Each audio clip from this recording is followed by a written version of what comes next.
하나님께서 다윗이 이제까지 하나님을 바라보지 않다가 하나님을 바라보며 하나님께 물을 때 절대로 하나님은 이제 와서 왜 묻냐 하지도 않으시고 대답하십니다. 내가 저 군대를 쫓아가면 미치겠나이까? 그러니까 하나님이 대답하시되 쫓아가라. 그러면 내가 너로 정령이 다 찾게 하리라. 다윗이 600명에게 갔습니다. 가서 같이 가려고 그랬는데 사흘 동안 갔다가 사흘 동안 왔다 갔다 하는 일만 가지고 이미 지쳐있는 200명들을 다윗은 그냥 남겨두고 400명만 거느리고 쫓아갑니다. 이것은 하나님이 허락하신 걸음입니다. 그죠? 시작할 때부터 하나님께 물었고 하나님은 가라. 내가 도로 찾게 하리라. 그러니까 가다가 하나님은 그렇게 도로 찾을 수 있는 모든 조건을 만들어 가시는 것입니다. 가다가 애굽 사람 하나를 만났습니다. 지치고 병든 그에게 먹여주고 물도 마시우게 하고 그러면서 그에게 물어보니까 바로 아말렉 사람과 함께 여기를 와서 친 사람이었던 거예요. 그가 그만 병들으니까 버려버리고 간 것입니다. 그래서 우리가 바로 여기 와서 유다에 속한 지방과 갈멜 남방을 침노하고 시글락을 다 불살랐던 자들입니다.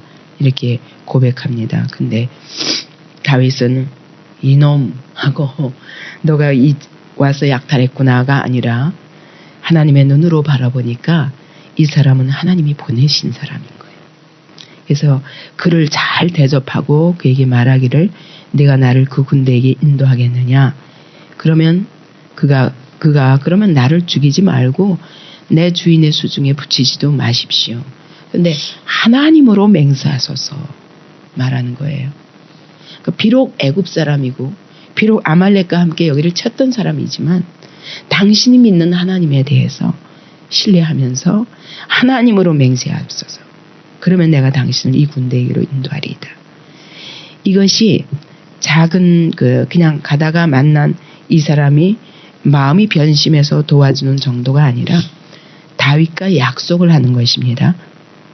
너는 나를 그 군대에게로 인도하겠느냐? 그러면 당신은 나하고 하나님과 이 약속을 맹세하시겠습니까? 내가 인도할 테니까 나를 죽이지도 말고 지금 그들에게 붙이지도 말라는 얘기는 나는 당신에게 속하겠습니다 하는 얘기입니다.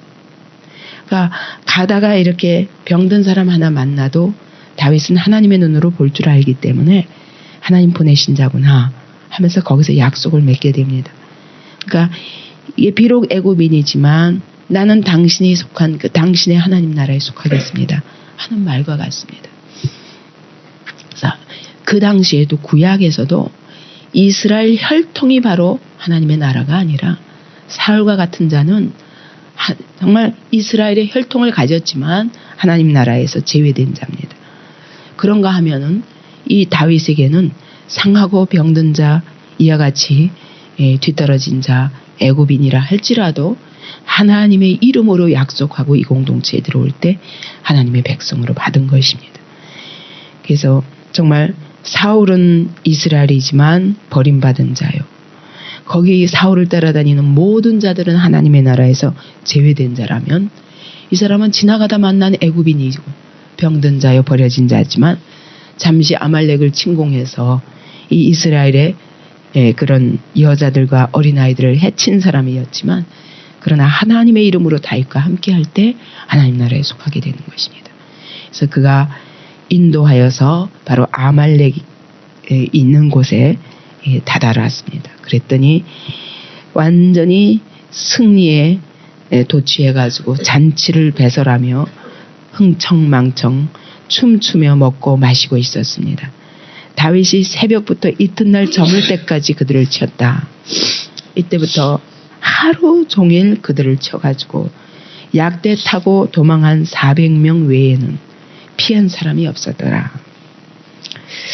다윗이 자기가 계획하고 자기가 살 길이라고 생각하고 피난하고 다녔을 적에는 큰 그런 불행에 빠지고 도저히 자기 힘으로 헤어나올 수 없는 그런 궁지에 빠졌었지만 하나님을 의지하고 시작하니까 이때부터 하나님께서 도우심으로 모든 가는 길에 형통하게 되는 것입니다. 다윗이 아멜렉 사람에 취하였던 모든 것을 도로 찾고 그 두 아내를 구원하였고 모든 것을 도로 찾았다고 그랬어요. 하나도 잃은 것이 아무것도 잃은 것이 없이 다윗이 도로 찾아왔다고 그랬습니다. 자녀들이나 여인들이나 빼앗겼던 탈취품, 전리품들도 다 도로 찾아왔습니다. 이것이 하나님의 나라입니다. 하나님의 나라는 하나님 나라의 왕은 잃어버렸던 모든 것을 회복해 하는 자입니다. 그러니까 하나님이 다윗을 기름 부어 세우셨기 때문에 그를 통해서 이와 같이 하나님은 잃어버렸던 모든 것들을 회복하며 이스라엘을 회복시키는 것이 하나님의 뜻입니다. 그렇기 때문에 하나님을 붙잡고 그 약속을 붙잡으면 어느 자리에 있든지 그가 약속의 땅에 거하고 하나님의 약속 안에 거하는 한 하나님은 그를 통해서 탈취하시고 하나님의 나라를 세워가실 터인데 지금 그 하나님은 다윗을 통해서 비록 이제까지 하나님을 배반하고 자기 마음대로 가던 그러할지라도 하나님 앞에 돌이키기만 하면 그 시간부터 계속 그분이 하실 일을 하신 겁니다. 그래서 애굽 사람도 만나게 하셔서 아주 순탄하게 그 빼앗긴 것들을 도로 찾을 수 있는 길을 열어주시고 가셔서 하나도 잃은 것이 없이 회복시키는 것입니다. 그래서 이사야서에서도 그러고 복음서에서도 말씀하십니다. 주 여호와의 신이 내게 임하셨으니 이는 여호와께서 내게 기름 부으사 그래서 가난한 자에게 아름다운 소식을 전파하게 하시고 눈먼 자를 눈뜨게 하시고 귀머거리가 귀가 열리게 하시고 포로된 자에게 자유를 주시고 갇힌 자에게는 노임을 주시고 상한 자를 고치시고 하나님의 은혜의 해를 선포하십니다. 은혜의 해가 뭡니까? 은혜의 해가 뭡니까? 50년 만에 맞는 희년입니다. 여호와의 희년을 선포하게 하리라. 희년이 어떤 해입니까? 50년 만이면 종되었던 자들은 다 자유케 됩니다. 빚진 자들 빚 50년 동안 못 갚았으면 그때 다 탕감됩니다. 모두 제자리로 되돌이켜 주시는 거예요. 하나님 나라에는 포로가 있을 수 없다. 하나님 나라에는 빚진 자가 있을 수 없다는 겁니다. 하나님이 다 회복시키시는 겁니다. 그래서 그때 잃어버렸던 자기 기업들을 다 다시 찾게 됩니다. 예수 그리스도는 이 땅에 오셔서 우리가 잃어버렸던 하나님의 은혜, 잃어버렸던 하나님의 형상을 회복하고 잃어버렸던 하나님의 사명을 회복하고 잃어버렸던 하나님의 은혜와 하나님의 능력과 하나님이 우리에게 약속하신 모든 상속할 기업을 다 회복시키시는 분입니다. 그러니까 여러분 구원은 뭐냐? 회복입니다. 원래 하나님이 창조하신 계획대로 회복시키시는 거예요. 그렇기 때문에 구원받고 나면 여러분 하나님의 형상을 회복하게 되고 구원받고 나면 아 내가 왜 사는가? 사명이구나. 이걸 붙잡게 되는 거예요. 누구든지 이것은 목사와 선교사가 아니에요. 누구든지 예수님으로 인하여서 구원받으면 이와 같은 회복을 이루시는 겁니다. 지금 다윗을 통해서 하나님은 하나님의 나라를 이루어 가시는 겁니다. 절대로 하나님 나라의 백성은 이와 같이 다른 이방인들에게 탈취당하고 약탈당하고 할 수 없습니다. 하나님께서 모든 만사를 주권 그분의 주권 아래서 움직이시는 생사화복과 모든 부여와 권세와 그 모든 생명과 하나님께 있는데 그분의 손 아래서 다 회복시키십니다. 이것이 구원의 감격이요. 이것이 구원의 기쁨인 것입니다. 그러므로 여러분 우리가 부도 얻고 이 땅에서 정말 참으로 얻고자 하는 부여와 정말 참으로 얻고자 하는 지혜와 능력이 있다면 그것은 내가 노력해서 되는 것이 아니라 하나님과의 관계를 회복할 때 이게 이루어지는 거예요. 다윗의 발걸음을 통해서 우리는 그것을 보아야 됩니다. 그가 하나님과의 관계를 회복하자마자 그를 통해서 잃어버렸던 건 다 회복시키시고 하나님이 다시 그에게 권세와 권위와 아니 좀 전에 돌로 치던 이스라엘 백성들이 그죠? 다윗을 돌로 치고 다윗 혼자서 외롭게 지도자로서 자기가 이제까지 걸었던 잘못된 걸음에 대해서 회개할 수밖에 없었고, 돌이키자마자 이 600명도 또 한결같이 다윗 편에 속하는 거예요. 이것이 하나님의 방법입니다. 그래서 우리는 어쨌든 하나님과의 관계 회복에 우리의 모든 초점을 두어야 우리의 삶의 진정한 회복이 있습니다. 이제 여기서 돌아오고 나니까 다 뺏어가지고 돌아왔습니다. 승승장군 돌아왔습니다. 근데 와보니 후방에 남아서 짐을 지키고 있었던 200명과 전쟁터에 나가서 함께 싸웠던, 목숨 걸고 싸웠던 400명과 사이에 문제가 생기는 것입니다. 다윗과 함께 갔던 자 중에 악한 자와 비류들이 있었다고 그래요. 이 비류들은 항상 벨리알이라고 그러거든요. 그러니까 다윗과 함께하는 사람 중에서도 이와 같은 비류들이 있었다는 겁니다. 벨리알은 뭡니까? 사단의 졸개거든요. 그러니까 정말 다윗이 믿음 안에서 이 나라를 사람들을 다스릴 때 하나님의 나라가 세워지는 거지, 그 가운데도 이런 비류들이 있었는데 왜 이렇게 비류들이라 말하느냐. 이 또 다른 말로 하면 무가치한 자요, 해악만 끼치는 자요, 이런 뜻이 있는데, 다윗을 추종하면서도 하나님을 바라보지 못하는 자들이 있었다, 그 얘기나 같습니다.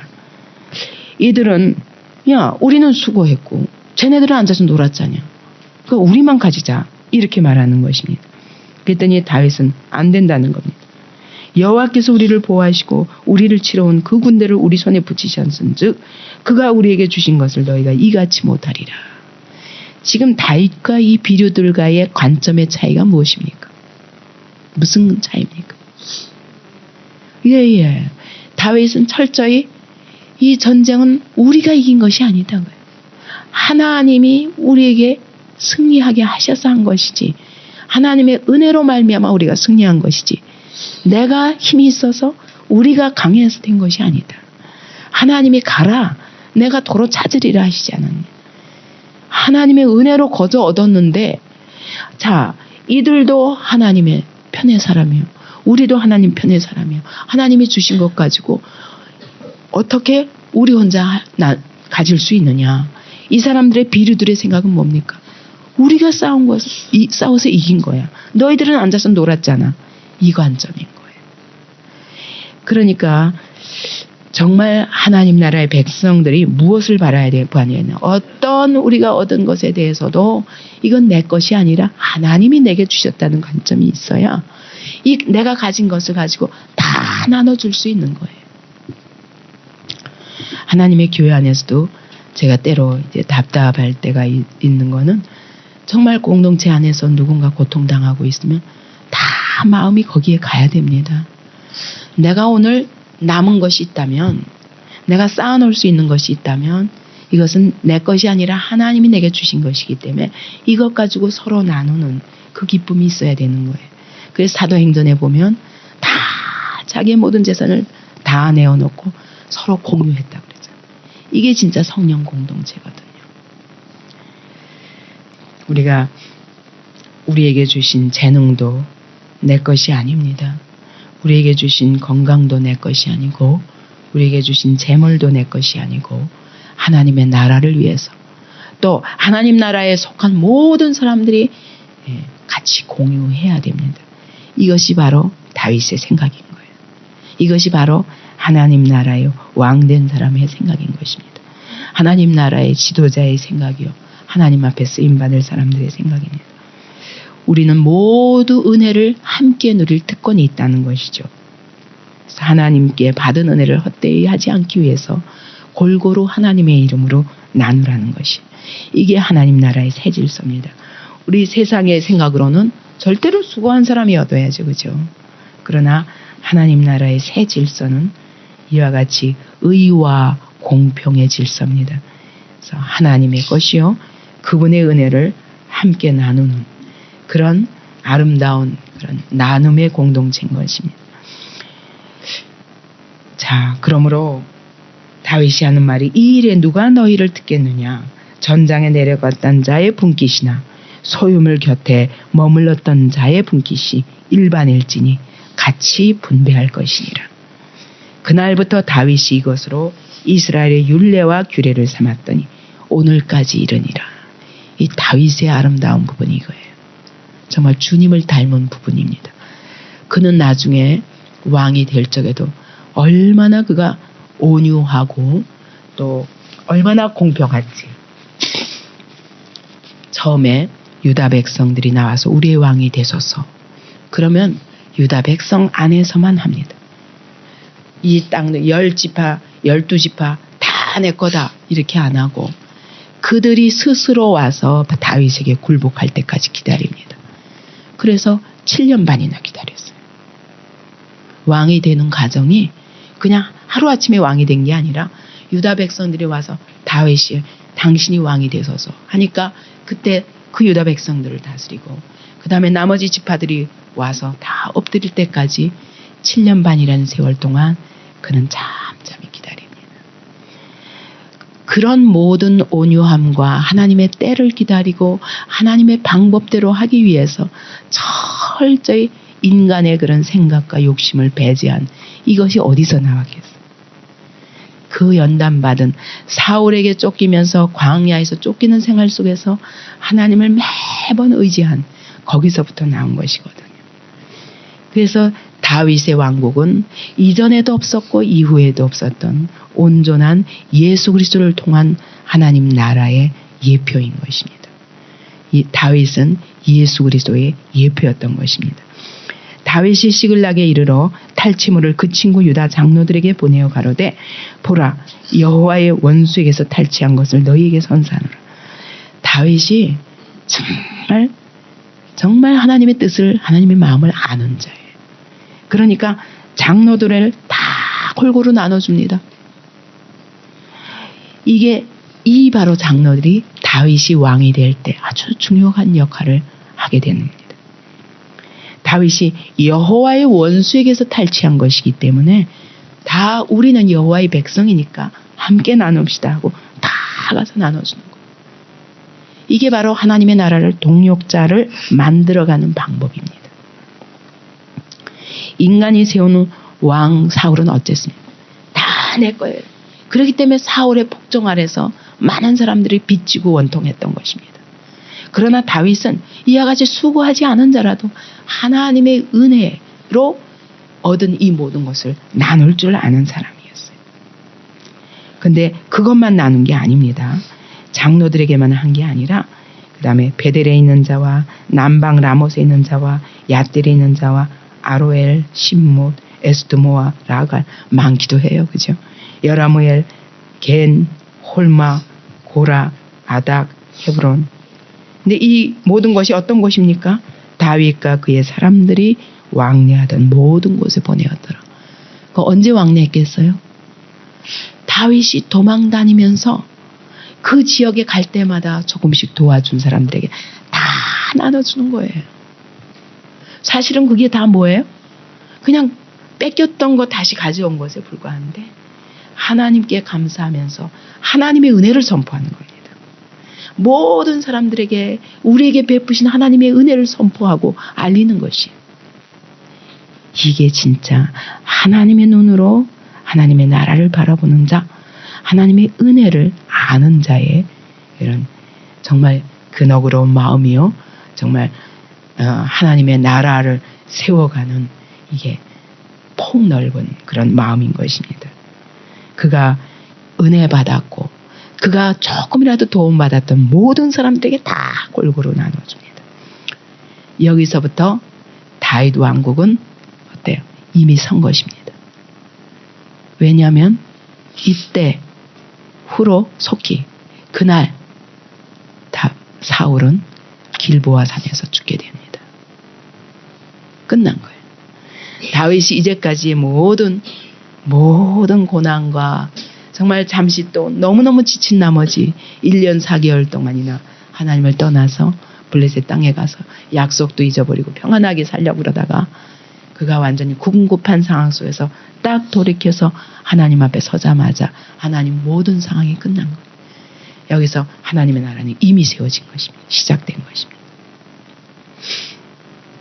오늘 우리가 다윗의 실패와 그리고 그가 그저 하나님을 바라보자마자 또 하나님은 이렇게 회복시키셔서 모든 그동안의 과정이 다 끝나고 다윗의 이 모습 보세요. 벌써 이미 왕으로서의 자세가 다 된 것입니다.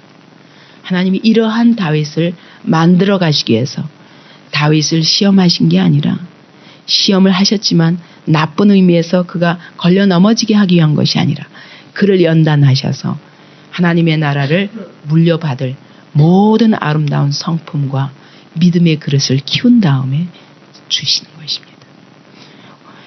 오늘 우리에게도 소망이 있는 것은 이와 같이 다윗처럼 실패해도 돌이키는 그 시간에 하나님은 즉시 다시 우리에게서 일을 시작하시는 이것이 우리에게 소망이 되고, 다윗이 이와 같이 모든 것을 하나님의 은혜로 바라볼 수 있는 것처럼 우리에게도 동일하게 나에게 주신 작은 것이 하나님의 은혜이기 때문에 찢어 나눌 때 하나님의 나라가 확장되는 것입니다. 하나님이 우리 안디옥 교회에게 이후로 하는 모든 하나님의 기업에 대해서 축복하실 것을 믿습니다. 그것을 통해서 우리는 우리가 배부르고자가 아니라 이것을 통해서 하나님의 나라를 세워가기 위해서 무엇을 하든지 하나님의 이름으로 하는 것에 대해서 하나님은 저는 축복하실 것을 믿고 또 축복하실 것을 위하여 계속 기도해야 될 것입니다.